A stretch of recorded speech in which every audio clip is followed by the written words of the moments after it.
Hi Internet, this is Falcon Laser, and in this video, I'm going to show you a surround sound system that you can get for the price of the Bose Lifestyle 525, which is $2,800, and I'd bet you $20 if you had a group of people listen to this system and a Bose Lifestyle 525 side by side in a blind test, over half would choose this system as the better sounding system. Now the system I'm going to show you actually has small speakers that are similar in size to Bose's. I know people like Bose's systems because they have small speakers, but for the money, you can get better sounding small speakers that also work better. Now I'll start by saying Bose's Lifestyle systems don't sound absolutely horrible. The Lifestyle 525 would be an awesome system for about $800 to $1,000 at the most, but $2,800 is pretty nuts. While you may not be able to get a system that's as overall aesthetically pleasing, simple, and as easy to set up and use as a Bose Lifestyle system for that price, you will get better sound quality, even from small speakers. However, I often hear people buying Bose's Lifestyle systems because they think they're getting the absolute best sound quality for the money, or at least the best sounding small speakers, and they consider the ease of setup and use just an added bonus. In almost every case, though, I find the only other systems they've compared Bose to are the cheapest of cheap systems that Bose will sound better than, and have never even heard of any brands in Bose's price range. So the point of this video, as is the point with all my videos, is to open people's minds up to brands and systems most people have never heard, and if you're considering buying a Bose system, or just a system in general, you'll know what else to consider. Anyway, well, let's start looking at this system. First, for the speakers, we have the Paradigm MilleniaOnes, which you've been staring at since the video began. It's the same design for the surrounds and the fronts. This is what they look like with the grill on, but you can turn one on its side for use as a center speaker. And they cost $250 each, so $1,250 for 5 of them. As for the Bose Lifestyle 525's direct reflex speakers, here's a picture of one. The newest Bose surround sound systems have almost completely redesigned speakers. Here's a picture of the older direct reflex speakers. As you can see, the new ones no longer have the swivel mechanism, but the drivers are still angled inside the cabinet. Despite the redesign though, according to Bose tech support and 2 Bose dealers I talked to, the redesign is almost entirely cosmetic. They have the same sound quality, and in fact, Bose tech support told me they even have the same drivers the old Bose direct reflex speakers had, a picture of which is here. I'll say for a company that claims to put a ton of research into speaker design, you'd think they'd improve more than just cosmetics when they come out with new speaker designs. Well, how do these speakers compare? Well, first of all, while this picture isn't perfectly to scale, as mentioned at the beginning of the video, the Paradigm MilleniaOnes are actually about the same size as the Bose direct reflex speakers. So if you're considering a Bose Lifestyle system because you want small speakers, well, this system also has small speakers. As for drivers, the MilleniaOnes have a 1-inch aluminum dome tweeter that produces the high frequencies, and a 4-inch aluminum cone mid-bass driver that produces the mid-range and mid-bass. The Bose direct reflex speakers, on the other hand, rely on two 2.5-inch paper drivers to play only highs and mid-range. Here's a very crude picture of what they look like with the grill off. Anyway, well, in terms of performance, 2.5-inch drivers are typically too big to play accurate high frequencies and too small to play accurate mid-range. So the Bose direct reflex speakers drivers are physically limited in what they can play. Not only that, the Bose direct reflex speakers aren't made to play mid-bass at all. Instead, they rely on Bose's subwoofer, or as Bose calls it, the Acoustimass module, to play the mid-bass for them. And this is a bad design. And I have another video, which is this one, in which I explain in detail why it's a bad design. So watch this video if you want to know why in detail. But put simply, with Bose's design, you get stereo or surround highs and mid-range, but mono mid-bass, which screws up what the music or movie recording intends you to hear. It doesn't necessarily sound bad, but the design isn't good, and the only other brands that copy the design are the ultra cheap brands that Bose will sound better than, which speaks volumes about Bose's lifestyle system's quality. On the other hand, the Paradigm MilleniaOnes can play better highs and mid-range, as they have drivers that are dedicated to reproducing those frequencies, and they are the correct size to do so. Also, they can play mid-bass themselves, so they don't need a subwoofer to play the mid-bass for them, so you won't get mono mid-bass with them. In terms of build quality, the Bose's cube drivers are made of paper. While paper can be a good material for speaker drivers, Bose's is low quality for the money. I mean, it simply looks cheap, especially compared to the Paradigm MilleniaOne's drivers. Also, paper is typically not used for reproducing high frequencies, so even if Bose was using better quality paper, they'd already be using it wrong from the get-go. Not only that, cone drivers are the cheapest way to reproduce high frequencies, so Bose is taking the least expensive approach in doing so, which further speaks volumes about their quality.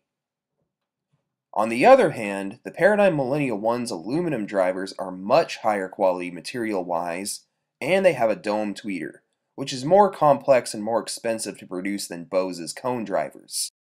But it actually goes much deeper than this. The MilleniaOnes are the lowest end speakers in Paradigm's reference line of speakers, the rest of which are much more expensive than anything Bose makes.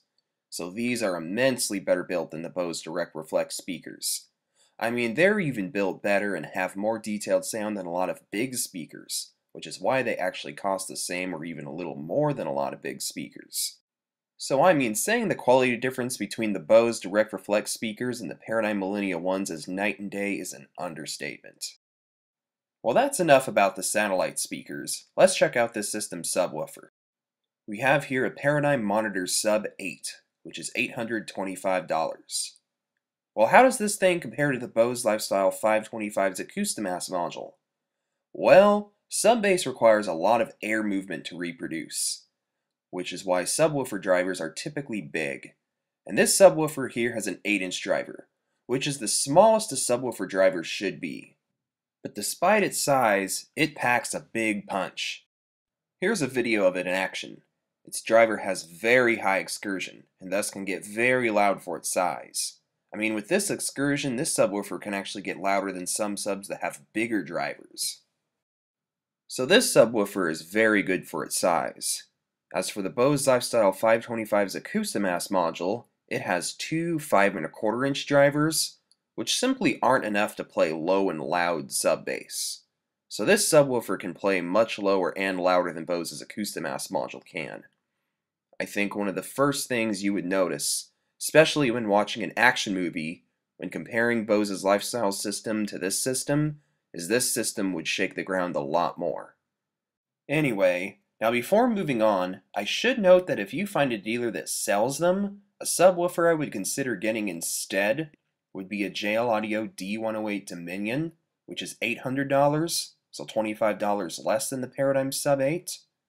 While this is a picture of the D110, which has a 10-inch driver and is $1,000, they pretty much look the same. Anyway, the dealer I took this picture at said that up until this subwoofer came out, the Paradigm SUB8 was their go-to sub in its price range, but they say this sub here pretty much blows away everything in its price range, which includes the Paradigm SUB8, so this is their go-to sub now. Now don't get me wrong, the Paradigm SUB8 is still an awesome subwoofer, and if you go to a Paradigm dealer that doesn't sell JL Audio, and you really don't want to spend time shopping around, I just go with the SUB8. But if you're at a dealer that sells Paradigm and JL Audio, I'd give this sub a listen too, and decide which sub you like better yourself. Anyway, well that's all of the speakers, let's look at this system's AV receiver. An example of one is a Yamaha RX-V581. This is the older model, but the 581 pretty much looks the same.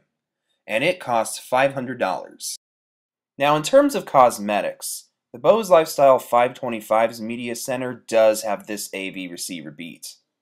But the question is, do you want a $2,800 system that has a nice looking AV receiver, but has $800 or so sound quality, or a system that has a not so nice looking AV receiver, but has $2,800 sound quality? And that's what this AV receiver has. Now I have another video called Bose Lifestyle versus Yamaha AV receiver, which I explain how Yamaha's AV receivers are better than Bose's media centers in much greater detail, as there's some technical things that take way too long to explain in this video. While that video is a little dated and a few of the things I say near the beginning are relevant now, the more technical things still apply. So watch that video if you want to know more. But a couple key advantages this AV receiver has over Bose's media center is it's capable of 7.1 surround sound, and you can connect an iPod to it through the USB port, as you've seen I've done here. And just like Bose's newer lifestyle systems, it can stream music wirelessly, and it has a room correction feature similar to Bose's Adapt IQ, so it's even on features in that regard. But now something this AV receiver doesn't have that Bose's media centers do have is Bose's Unify feature, which is Bose's greatest invention ever. However, you could get a Logitech Harmony 650 universal remote for about $80 that make this system about as easy to use as Bose's Unify feature makes their systems easy to use, aside from showing you how to set it up. And to see how one works, you can find videos of them here on YouTube. Also, in that aforementioned video about Yamaha's AV receivers, I show my Nevo remote in it, and while my Nevo remote is fancier than the Harmony 650, it works pretty much the same way. Anyway, now I should note that chances are you may find a Paradigm dealer that doesn't sell Yamaha.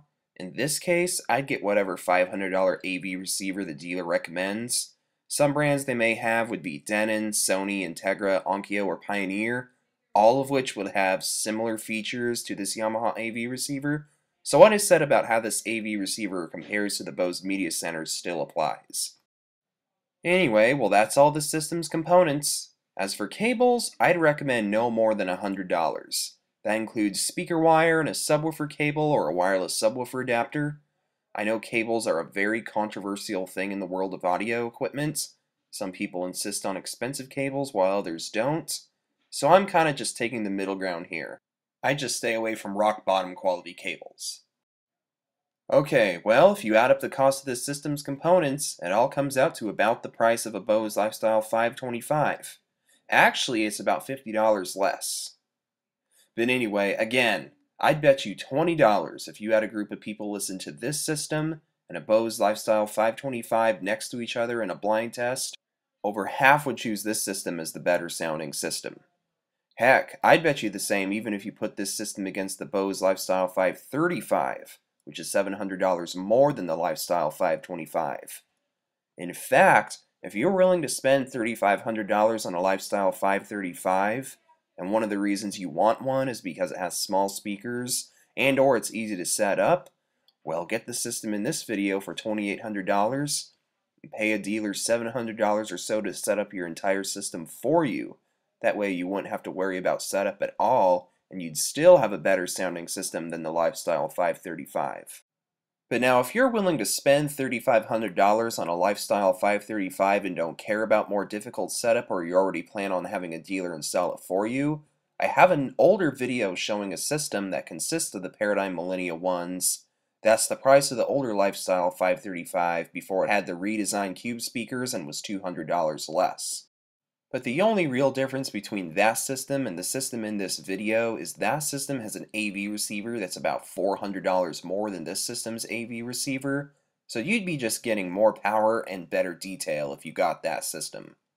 But honestly, that'd be overkill, and for $3,500, you'd be better off going with a system with big speakers, which I show in this video. While the MilleniaOnes do actually sound a bit more detailed than the big speakers shown in this video, the big speakers in this video are going to be much louder, fuller, and more dynamic than any small speakers will. So if you're going to spend $3,500 and want a more well-rounded improvement over the MilleniaOnes, go with the big speakers, especially if you're going for an awesome home theater system. But if you don't want big speakers, just save yourself $700 and get the system shown in this video. But now if you do want to spend a little bit more on the system, instead of getting the Yamaha RX-V581, you could spend another $150 and get the Yamaha RX-A750, which would give you better sound quality, and would make the system about $2,900, so only $100 more. But unless you don't mind a sizable diminishing return for your dollar, I wouldn't spend more than that on small speakers. Well, that's pretty much it.